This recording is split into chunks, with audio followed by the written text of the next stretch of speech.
everybody.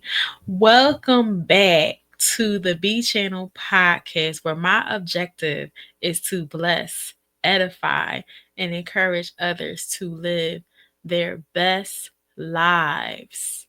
On today's show, we are going to be talking about grief. And today's episode is entitled Crazy Little Thing Called Grief. Now, if you have been following me on any of my platforms, such as Instagram or TikTok or Facebook and things like that, you may have seen me post stories or even write a blog about grief. And if you haven't been with me, let me just kind of give you the cliff notes. Um, as I record this, I am currently about 5 months into the grief journey of losing my father. I lost him October 9th of 2024. And grief is one of those things where, someone can tell you that someone is going to pass, like it's going to happen soon, right?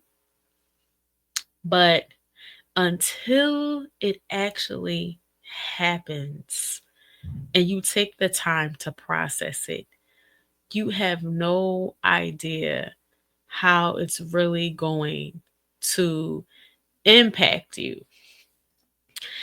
And, you know, the first few days, weeks, months, um, I feel as though God graced me with kind of the ability to press on and power through and be somewhat numb to the idea that my daddy was gone. But as time continued on and as I continue to walk through this journey, I'm still in the wilderness of it, you know. And as I continue to walk through that journey, I'm realizing that grief is crazy. It is not something that's a linear process. It's not something with a timeline.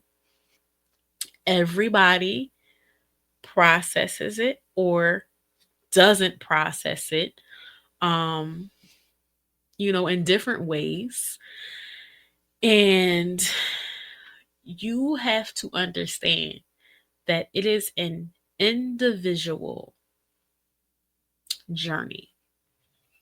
No one can tell you how to grieve or how to feel or, how it's going to show up until you just get to a certain point and you learn that in real time. This is how it's going to show up. There are going to be triggers, those moments where you might smell something that reminds you of that person, or you hear something that reminds you of that person, or see something, or you feel something that reminds you of that person. All of your senses are involved in this. Every part of your being is involved in this, whether it's physical, mental, emotional, spiritual, financial, relational, social. Every aspect of your life is impacted by this journey that you find yourself on. I call myself an um wanted sojourner. Like it's a journey that I wouldn't choose to go on, you know? Um I'm like I just it really just astounds you when you realize that how deep grief goes and where it takes you. Because, you know, you assume that grief means that you're going to be in a fetal position all of the time. You assume that it means that you're going to be crying, right? But it can show up as anxiety, and that is one of the ways that it has showed up for me. Whether that's anxiety about the way that things used to be, or the anxiety about how things might be in the future, and worrying about other people that I love succumbing to the inevitable fate of death, right? And also worrying about my own mortality. So it's a lot of things that comes up with it that you're not really expecting.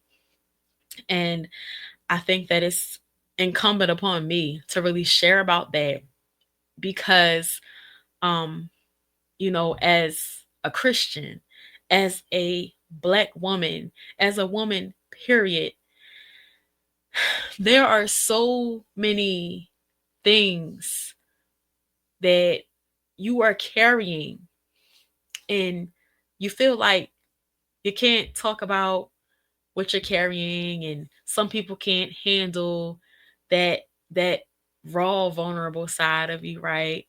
And sometimes you feel like you can't say certain things, right? But it's so important to be an advocate. It's so important for me personally to be an advocate because the last several months have been really heavy because there have been so many people that I have seen that are going through the same thing. And it was just mind boggling to me how so many people were being taken away in such a short period of time. And it really did take a toll on me mentally and emotionally to witness so much death around me. And, you know, I'm somebody who has been told that I have a big heart. So it's hard for me to not want to reach out and, be that person that other people can lean on in their season, because I know that pain personally now of losing a person and how it just kind of upends your life. This axis that my life was built around for so long, for so many years. I don't have that person. And so my heart just really goes out to people who have lost a parent, who have lost a child, who have lost anybody in their family, anybody in their friend group, whoever it may be that was vital to you, who was special to you, who was necessary in your life's journey and you really cared about them. My heart goes out to you because it is a lot to lose someone. And, sometimes we don't like to talk about it, right? It's a hard thing. And I'll do a whole nother solo pod on that whole aspect of why, you know, that could be challenging, but I think that as a community of people, as a society of people, it's vital that we talk about grief. We take time to process it and see it for what it is and how we are personally experiencing it. And for those of you who don't know, it definitely does show up in your body. Like you will feel tired and not even know why you're feeling so tired. You will feel like heavy, like a heaviness. And it's really a surreal thing. And, they always say, you know, you grieve deeply when you've loved deeply. And they say that that's the price that you pay for loving somebody. Grief is the price that you pay. And it's really something, though, to really contemplate the relationship that you really do have to learn to establish with grief, whether it's grief of how you wanted things to turn out, as far as how my daddy's golden years looked, that ambiguous grief that I carried around for so long. Whether it's the anticipatory grief of knowing that he was going to pass, or whether it's the grief journey itself, the new journey of doing life without him in the physical realm, but knowing that he's with me spiritually. And, it's just so many different levels of grief that we have to go through in life, and so many different experiences that you may have to encounter. I know for me, the last 16 years, there's been a lot of people that, have passed on. Um, and, on different sides of my family, there's been a lot of people, grandparents I've lost. I've lost, a great aunt, a great uncle on one side. I've lost, cousins, on two cousins on my one side. And it's a lot. And you don't think about it in the moment when it's like each individual person, but you kind of have those moments where it kind of the grief kind of stacks, because you start to think about the other people in your life that you've lost. And it's really something, y'all. It's really something. And it's a day by day journey, and at times it's a breath by breath journey to walk through life. And especially with the added um bonus of being a caregiver, when when you did something for so long. Like, I literally helped take care of my daddy for 7 years, alongside my mother. We did that. And before that, for the previous time before that, it was like, in totality, I would say I spent like about 12 years in really this place of really being concerned for my dad. And um I had a lot of days and nights where I was kind of worried about him for one reason or another. And so when the person passes, it's like, oh, now I know where they are, and I don't have to worry any longer. But then you think, oh, the person passes and there's nothing more to worry about, right? Oh, the stress is gone. No, the stress just takes another form, because you are concerning yourself with all of these hypothetical scenarios about the future. And just, it's really a lot, y'all. And it's one of those things that, a season in your life that really makes you realize you need God, and you need worship snacks more than ever. Now, you might be saying to yourself, what is a worship snack? And let me tell you, a worship snack, y'all, is those moments that you take throughout the day to spend with God, whether that's reading an email devotional, whether that's opening up the Bible app, whether that's listening to a biblically sound podcast or a sermon, whether that's listening to praise and worship and having a jam session in the bathroom, whatever that may be, is taking those little pockets of time throughout the day to spend with God. And like I've said in previous podcasts, on my own and other shows that I've appeared on, I know that time that I spent with God, those moments that I took to read God's word, whether I understood it fully or not, or whether I felt like it or not, I took those moments, and it paid off, because I know that having that word, memorized, or having that word to meditate on, and keeping it close, and just spending time with that word, it really paid off. in me keeping, you know, a portion, a modicum, if you will, of my sanity throughout this season. And it's really deep, y'all. But I will say that one of the best tools, or a group of tools, if you will, that helped me through this grief journey has been therapy, support groups, um, bereavement counseling, journaling how I feel, writing letters to my daddy in a special notebook, um, keeping up with those worship snacks, and the support of people that check on me, and of course my mom. And I don't think I could go on if it was just me by myself. So I'm just so thankful that I have my mom with me on this journey. And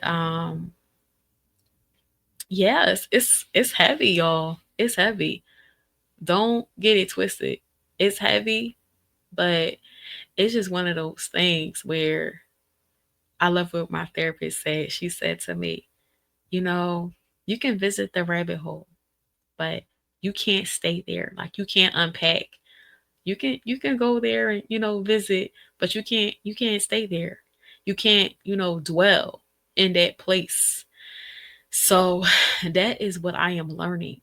That also how my bereavement counselor put it is, as people, in terms of our bandwidth, our window of tolerance, it's kind of like a scrunchie, and there's only so much that you can take, and you have to, in a way, take breaks from the grief to make sure the scrunchie comes back in.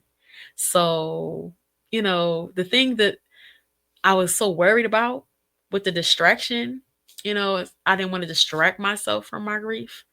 I realized that distraction in that way is not the enemy, because you cannot um stay in a place of grief for the entirety of every day, because it will weigh too heavily on you. So if you have to binge watch your favorite show, if you have to exercise, you have to get outside, if you have to go somewhere and just take a minute to just be, and find a way to do that and get your mind off things for a while. It's okay and it's healthy. And the one thing I had to learn, though, is not to clog myself up too much with other things just to distract myself. But it's okay to take those moments to take a break from it, because, the grief is going to be there, and it's really going to be heavy. I'm learning in these first few months, and even up to the point of a year, and you don't know how long it's going to last, and that can be a lot. But you learn that as time goes on, you'll find a better way to deal with it. It's not that it just disappears and goes away, because they're going to be triggers. They're going to always be moments, because you love that person. So it's not like you can just erase them from your memory and from your life, you know so it's just important to understand that grief feels crazy, but it doesn't have to be your undoing. It does not have to be your undoing. But I think that that's all I have to say about this crazy little thing called grief for now. I hope that that was helpful to somebody out here that's in these same unfortunate circumstances of having to grieve someone. And I just thank you for taking the time to listen or watch or both. I appreciate all of this support. And before I end this episode, I have to just ask everybody, if you are watching on YouTube, please make sure that you like, you comment, you subscribe, and you share about this episode. You share this episode with somebody you think that it can help. If you are listening on Spotify, please make sure that you follow me there. You participate in today's poll and you leave a comment there or a review or a rating and let me know what you thought about today's episode. And do you want to hear more about this topic? Please let me know. I welcome the feedback. And last but not least, make sure that you are checking in with me. You can catch up with me at B Channel 27 on all social platforms, whether that's Instagram, that's YouTube, Substack, WordPress, LinkedIn, Spotify, even on TikTok. You might catch me on the stories on there, but that's about it for right now. But you can almost always find me on Instagram on my stories during the week. So be sure to check that out. And Substack, I like to post notes about grief. So, and other things that I like to talk about. So, anyway, just check in with your girl on B Channel 27 on all social platforms. And just thank you so much for taking the time to tune into today's episode. And peace and blessings until next time.